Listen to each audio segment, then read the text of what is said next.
The right way to drink coffee after 60, and why most seniors are getting the timing completely wrong without even realizing it. Coffee isn't the enemy here. In fact, for most people over 60, coffee can actually be a helpful part of a healthy routine. But it's not just about how much you drink, it's about when you drink it. And the scary part is, the way most people have been drinking coffee their entire lives might be working against their body instead of for it. Today we're talking about the right timing for your coffee, and one of these timing mistakes is something almost everyone does without thinking twice. By the end of this video, you'll know exactly when to drink your coffee, when to avoid it, and why these small timing shifts can make a real difference in your energy, your sleep, and even your heart health.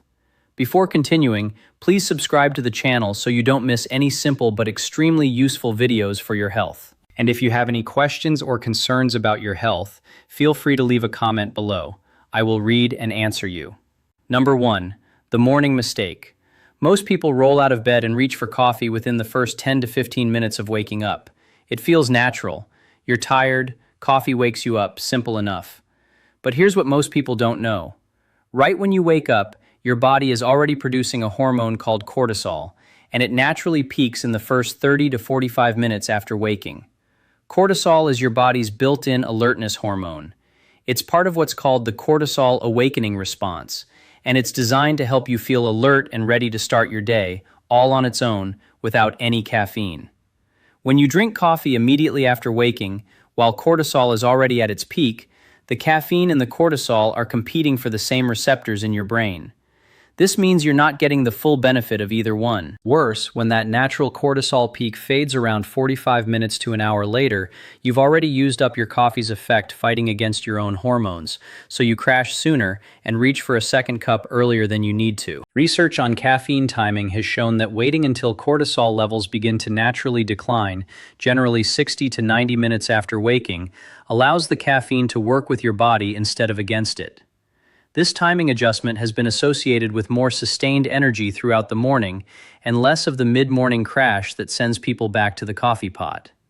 For someone over 60, when energy levels and sleep quality already take more effort to manage, this small shift can make a meaningful difference.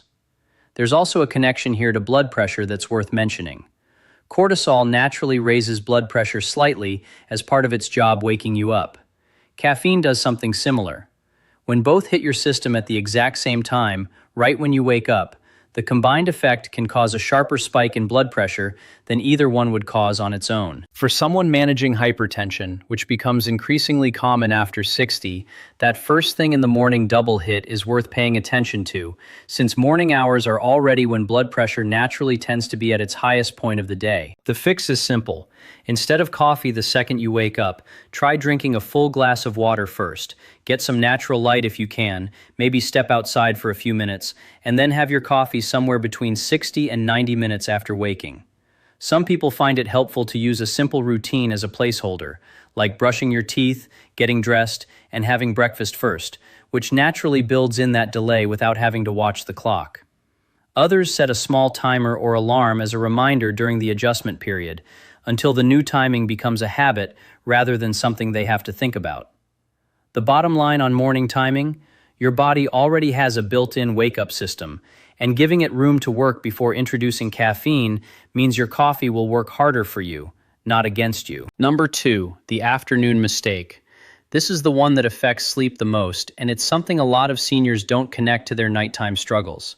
Many people have a cup of coffee after lunch to push through the early afternoon slump, especially if energy starts dipping around 1 or 2 p.m. It feels harmless because it's hours before bedtime. But here's the problem. Caffeine has a half-life of roughly 5 to 6 hours in most adults, and that half-life actually tends to get longer as we age because liver function, which metabolizes caffeine, naturally slows down over time. That means a cup of coffee at 2 p.m. can still have meaningful caffeine in your system at 8 p.m., and a smaller but still active amount even later than that. For someone over 60, whose sleep architecture is already naturally lighter and more easily disrupted than it was decades earlier, That lingering caffeine can be the difference between falling asleep easily and lying awake staring at the ceiling. Studies on caffeine and sleep have found that even caffeine consumed 6 hours before bedtime can reduce total sleep time and reduce the amount of deep, restorative sleep a person gets, even if they don't consciously feel wired. This is part of why so many seniors say they don't think caffeine affects their sleep, but still struggle with lighter, more fragmented sleep without realizing the two are connected. There's an important distinction here between feeling alert and actually being affected at the cellular level. Caffeine blocks a molecule called adenosine, which is what builds up in your brain throughout the day and makes you feel sleepy by nighttime. Even if you don't feel jittery from an afternoon coffee, that adenosine blocking effect can still be quietly working against the sleep pressure your body is trying to build for bedtime. This means you can drink your afternoon coffee, feel completely normal, fall asleep at your usual time, and still get measurably less deep sleep than you would have otherwise, without any obvious symptom pointing back to the coffee as the cause. The fix here is to set a personal coffee cutoff time, generally no later than 2 p.m. for most people, and even earlier, around noon, if you're someone who's sensitive to caffeine or already struggles with sleep. If you want something warm in the afternoon without the caffeine hit, try decaf coffee, which still has the ritual and the taste, or herbal tea like chamomile or rooibos, which can be relaxing rather than stimulating.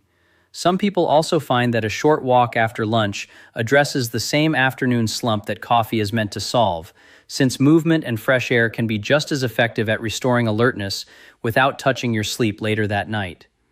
If you do need a mid-afternoon pick-me-up occasionally, a small amount of dark chocolate has far less caffeine than coffee while still providing a gentle lift. The bottom line on afternoon timing: caffeine lingers in your system longer than you think, especially after 60, and an afternoon cup might be quietly stealing hours of deep sleep without you ever connecting the dots. Number 3, the empty stomach mistake.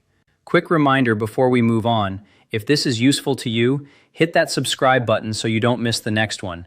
And let me know in the comments if you've noticed any of these patterns in your own routine. This one is less about sleep and more about your heart and your digestion, and it's incredibly common. A lot of people drink their first cup of coffee before eating anything at all, sometimes as the very first thing that goes into their body for the day. Coffee is acidic, and on an empty stomach, that acidity can irritate the stomach lining more than it would if there was already food present to buffer it. Over time, this can contribute to acid reflux, stomach discomfort, and for some people, it can worsen existing digestive conditions. But there's another piece to this that's specific to people over 60. Coffee on an empty stomach causes a faster, sharper spike in cortisol and adrenaline compared to coffee taken with food. For most adults, this isn't a major concern, but for people managing blood pressure, and a large number of adults over 60 are, that sharper spike can cause a temporary but noticeable increase in blood pressure and heart rate right after drinking it. This is part of why some people feel their heart racing or feel a little jittery after their morning coffee, especially if it's the first thing they've had all day. Having even a small amount of food first, like a piece of toast, some fruit, or a handful of nuts, slows down how quickly the caffeine and acidity hit your system, which means a steadier release rather than a sharp spike. A small study on caffeine and blood pressure found that participants who consumed caffeine alongside food showed a notably smaller spike in blood pressure compared to when the same amount of caffeine was consumed on an empty stomach. For someone managing hypertension, that's a meaningful difference, especially when it's happening every single morning. There's also a digestive comfort angle worth mentioning.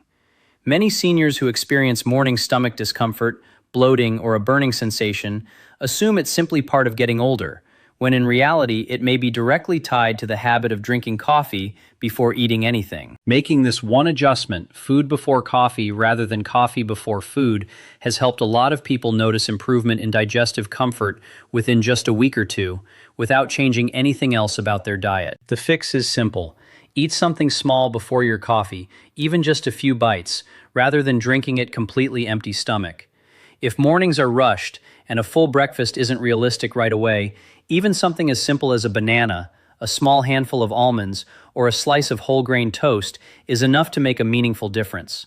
Some people also find that adding a small amount of milk or a plant-based alternative to their coffee helps further, since the fat and protein in milk can provide some of that same buffering effect, even if it's not a full substitute for eating something first.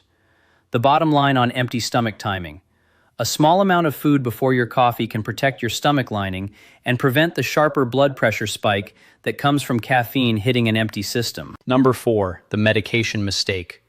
This is one that doesn't get talked about nearly enough, and it specifically matters for people over 60, since most adults in this age group are taking at least one daily medication, often more. A lot of people take their morning pills with their coffee simply out of convenience. It's already in hand, why not? But coffee can interfere with how certain medications are absorbed into your bloodstream. Coffee's acidity and its effect on stomach emptying speed can change how quickly and how completely some medications are absorbed, particularly thyroid medication, which is one of the most commonly prescribed drugs for adults over 60 and one of the most sensitive to timing. Studies on thyroid medication specifically have found that taking it with coffee, rather than with plain water, can reduce how much of the medication actually gets absorbed into your system, sometimes significantly, which means you could be taking your prescribed dose every day and still not getting the full benefit simply because of what you're taking it with. Certain other medications, including some used for osteoporosis and a number of antibiotics, have similar interactions, where coffee's acidity or its binding properties can interfere with proper absorption. This doesn't mean coffee is dangerous with every medication, far from it, but it does mean that the convenience of taking pills with whatever's already in your hand can quietly reduce the effectiveness of medications that took real thought and care to get prescribed correctly in the first place. The general guidance most doctors give is to take medications with plain water specifically and wait at least 30 to 60 minutes before having coffee, particularly for thyroid medication, which is often recommended to be taken first thing in the morning on an empty stomach with water alone, well before that first cup. If your morning routine currently involves coffee and pills together, a simple fix is to keep a glass of water specifically by your medication, separate from your coffee setup, so the habit naturally shifts toward water without requiring extra thought once it becomes routine. The bottom line on medication timing. Convenience can quietly work against the very treatment you're trying to support, and separating your coffee from your medication by even a short window can help ensure you're getting the full benefit of what you're taking. So when you step back and look at everything we covered, it all comes down to this. Drinking coffee right when you wake up works against your body's natural cortisol peak and can create a sharper blood pressure spike than necessary first thing in the morning. Drinking it too late in the afternoon can quietly steal hours of deep sleep without you realizing why, even if you never feel obviously wired. Drinking it on a completely empty stomach can spike your blood pressure more than it needs to and irritate your stomach lining over time. And taking your medication alongside it can quietly reduce how well that medication actually works, undermining treatment you and your doctor worked to get right. None of this means you need to give up coffee. It means timing it a little smarter. Wait 60 to 90 minutes after waking. Set a cutoff time in the early afternoon. Have a small bite to eat before your first cup. And keep your medications separate, taken with plain water instead. These are small adjustments, but they work with your body's natural rhythms instead of against them, and over time, that difference adds up to better energy, better sleep, a calmer heart rate, and medications that are actually doing the job they're meant to do throughout your day.